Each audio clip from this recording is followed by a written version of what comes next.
Indigenous and provincial leaders in Nova Scotia are calling on the federal government to intervene now before a local dispute between Indigenous and non-Indigenous lobster fishers turns even more violent. Minister of Crown Indigenous Relations, Carolyn Bennett, joins us this morning. Minister Bennett, thank you so much for your time today. Let's jump right in. Two Mi'kmaq facilities were raided by non-Indigenous protesters last week, and over the weekend, a lobster facility processing the Mi'kmaq catch was burnt to the ground.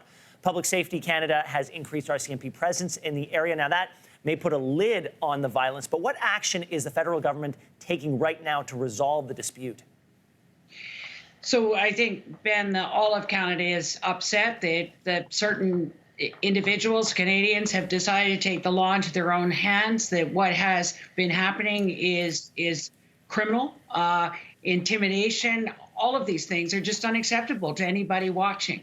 And so as the RCMP presence has increased, the arrests are being made, that Canadians and the Mi'kmaq are feeling better, that this is unacceptable, and that the perpetrators will be called, held to justice. So I think that the progress is being made on moderate livelihood, on the Mi'kmaq having their treaty right since the 1700s, right to fish and hunt, and upheld by the Supreme Court 20 years ago, and now we are ready to really make that stick, because their fish plans are good. The lobster fishery is healthy, and the Mi'kmaq for millennia have had conservation at the very priority of any fishing they do, making sure it's there for generations to come. So in terms of conservation, in terms of science, and in the ability to exercise their rights, we will go forward in that way. It sounds like the commercial fishermen are upset, and there's a misunderstanding of the right to fish, but also an understanding of the priority, as the minister has said, is conservation. And so Minister Jordan and I are appointing a ministerial special representative that will help deal with the issues of the commercial fishermen feeling they've not been heard, but the ongoing dialogue with the Mi'kmaq fishermen has been inspiring in terms of their focus on science and conservation, and this will be solved in a peaceful way, but the illegal and criminal activity has to stop, and that is not the Mi'kmaq. Minister, is the government committing to define moderate livelihood? Because it seems, based on the conversations that we've had on this show, that is the sticking point, that there is a bone of contention between what that actually means and how it relates to conservation.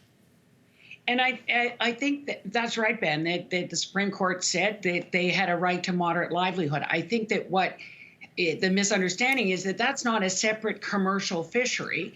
That is an Indigenous Mi'kmaq fishery that allows the Mi'kmaq to earn a living by selling their fish, but in a moderate way. This is a very, very tiny part of the lobster fishery in Nova Scotia, like less than 10%.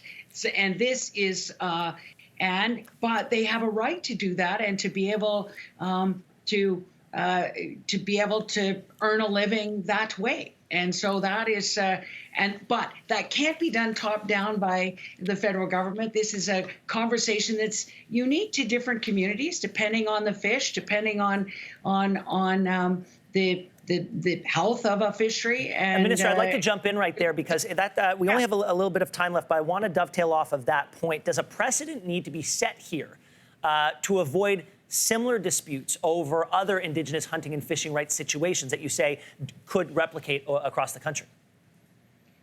Yes, and I think that in other parts of the country we have been able to be able to come to agreement on what that looks like, and I'm very optimistic that we'll be able to do this here, and that will be the precedent that understands that the Mi'kmaq have a right to fish, and people have no right to undertake criminal activity in order to stop what is their right. Minister Bennett, thank you very much for your time and for giving us the opinion of the government today. We appreciate it. Thank you, Ben. Thanks for watching. If you like this, be sure to subscribe here. And you can check out more Your Morning videos right here.